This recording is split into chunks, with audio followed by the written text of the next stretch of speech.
Hi, and thanks for checking out this video on the Murideo 6A HDMI signal analyzer. The Murideo 6A is for the AV integration market and is used to troubleshoot, analyze, and commission digital AV distribution systems up to HDMI 2.0 and HDCP 2.x operation, all the way up to the 18 gigabits per second level. Pair the 6A with the Murideo 6G generator and you have the perfect point-to-point troubleshooting kit. The 6A takes the guesswork out of the equation and provides absolute information about HDMI components that will work and identify the ones that won't, all in a handheld, affordable, and portable field tool.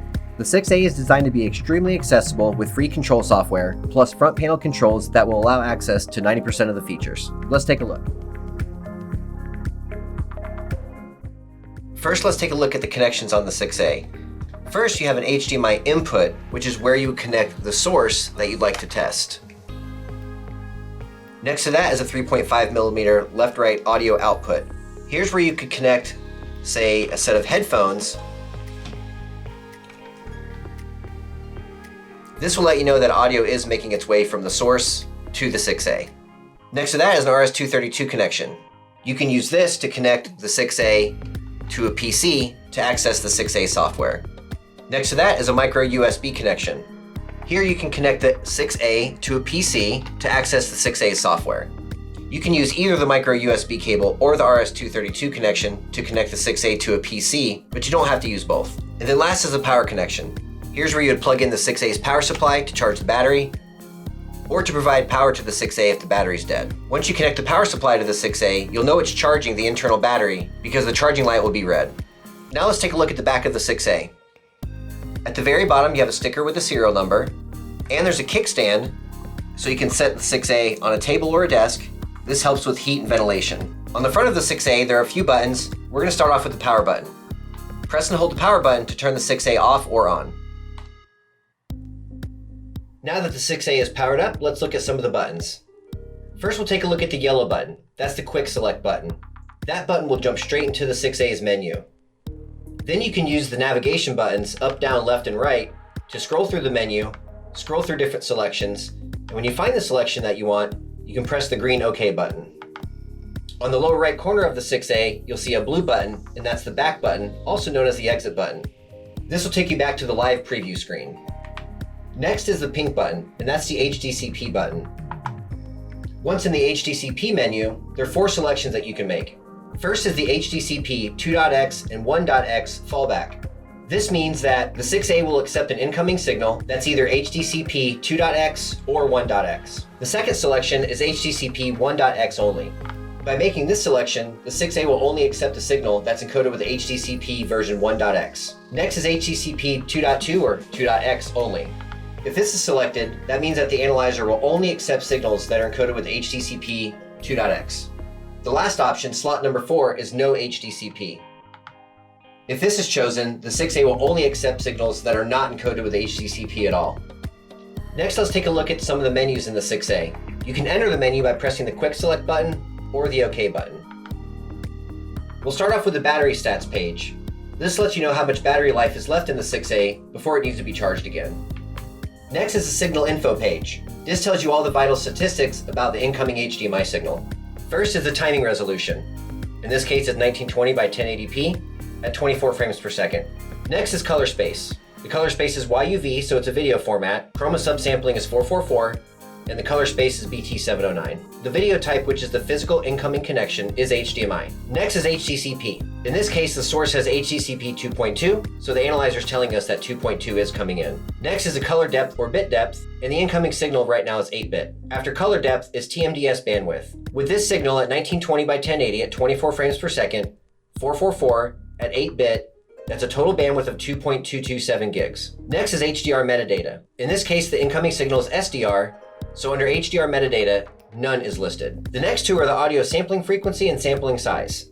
In this case, we're looking at 48 kilohertz at 24 bits.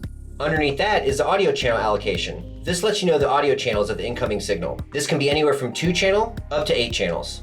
Next is the audio coding type. And in this case, the source is LPCM, so the analyzer is showing us that LPCM is coming in. And then last is the ACR N/CTS. This is also known as the audio clock regeneration. This gives you a little bit more information about the video clock and cycle timestamp coming from the source. This helps the sync device regenerate the audio clock. Next is the pixel color checker. Press OK to enable it. Right now the source is sending out the SMPTE color bars. If you needed to know the exact RGB triplet value of any pixel coming from the source, you can use the up and down buttons to choose any pixel in the vertical row or any pixel in any of the horizontal columns. Once you find the pixel that you want to read, press the OK button. Now down at the bottom it shows you which pixel you picked based on which row and which column, and gives you the RGB triplet value for that pixel. To exit this menu, press the back button. Now we're back to the live preview screen, so I'll press OK to get back into the menu. Next is a signal monitor test. This will let you monitor the incoming HDMI signal to look for any picture dropouts. This can be especially useful if you're troubleshooting a system that seems to have intermittent problems, like the picture dropping out every so often. You can choose whether to monitor the signal every 1 second or every 1 minute. Use the up or down buttons to pick time slot, press OK, and now you can toggle between 1 second and 1 minute. For this demonstration, we're going to keep it on 1 second. Then press the OK button. Now you're back to the top setup line. Press the up button, so now the setup line says new start. To start the test, press the OK button.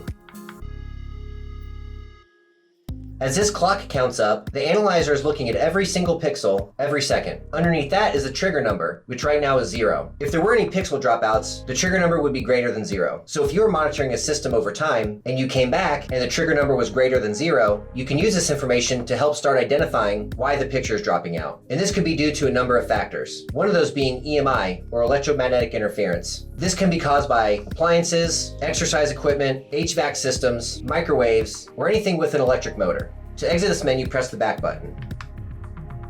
Now we're back to the live preview screen, so press OK to go back into the menu. The next menu that we'll look at is the VU meter, or the volume unit meter. This tells you the amplitude in decibels of each channel that's part of the incoming signal. In this case, the source is 7.1, so we have green lights on all 8 channels. This tells us that we're getting information or data from all 8 of those channels. Next, we'll look at the audio frequency checker. Right now, the source that I'm using is set to 8 channels, and each channel is sending out a 1 kilohertz test tone. So if you'd like to see the audio frequency of a specific channel, use the up and down buttons, pick a specific channel, and then press OK. This is showing us that it's 996 hertz, which is very close to 1 kilohertz. And I can run this test for each channel if I'd like to.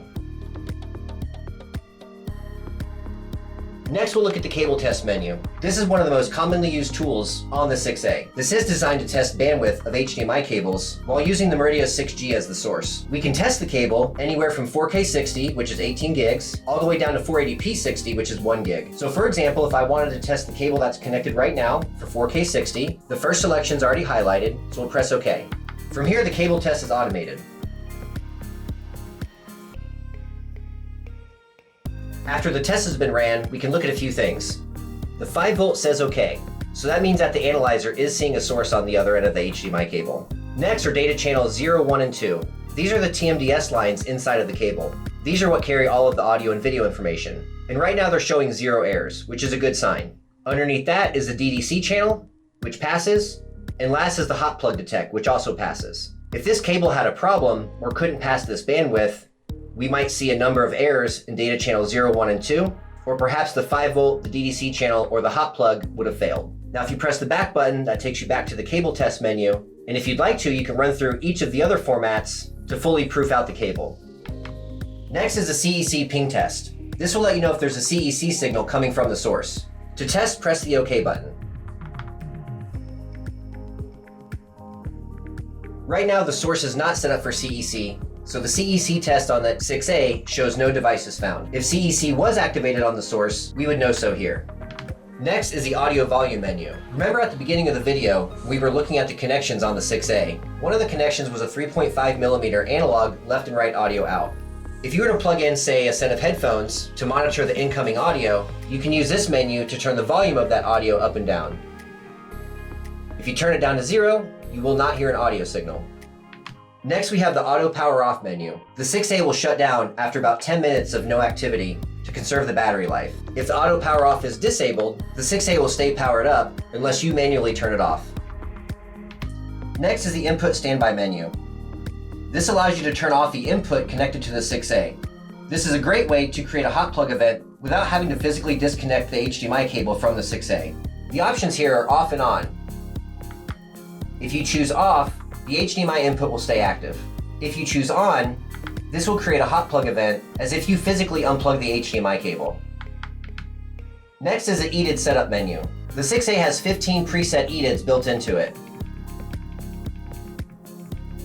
Since the 6A can be used in place of a display or any sync device, here you have 15 built-in EDIDs to emulate many different sync devices. So for example, if I wanted to emulate a TV that had an EDID of 1080p 2-channel, I would scroll down to selection number 5 and press OK. Now the EDID of the 6A, which is emulating a display or any sync device, is set to 1080p 2-channel.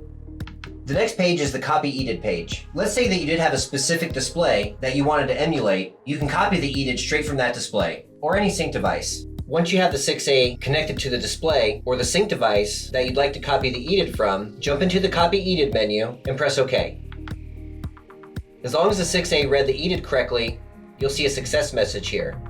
If not, you'll see a failure message. You can store up to 10 EDIDs in the 6A. Next, we'll look at the HDP setup menu, where HDP is hot plug detect. You can use this menu to create a hot plug event even though the HDMI cable is still connected to the 6A. To create a hot plug event while the HDMI cable is still plugged in, choose low and press OK. For normal operation, leave it in auto. The next menu, we circle right back around to the HDCP setup menu. And don't forget the pink HDCP button will jump straight into this menu. The very last menu, we've made a full circle and we're back to the battery stats. The front of the 6A features an LCD screen that shows you a live preview of the incoming signal. If the 6A is not connected to a source, you will see no signal on the screen. Once the 6A is connected to a source, you'll see the incoming resolution and frame rate, and then a live preview of the video signal that's coming out of the source. This could either be a still image like you're seeing right now, or if the 6A was connected to, say, a cable box or a Blu-ray player, you would see the live video in real time. Underneath the screen, you'll see a green light for hot plug detect, which means that the 6A does see a source on the other end of the HDMI cable. And then next to that is an HDCP light. If this light's illuminated, you know that the incoming signal is encrypted with HDCP. Thanks for watching this video on the Murideo 6A HDMI signal analyzer. For any questions or feedback, visit us at murideo.com or give us a call at 605-330-8491, or you can always email us at info@murideo.com. We'll see you next time.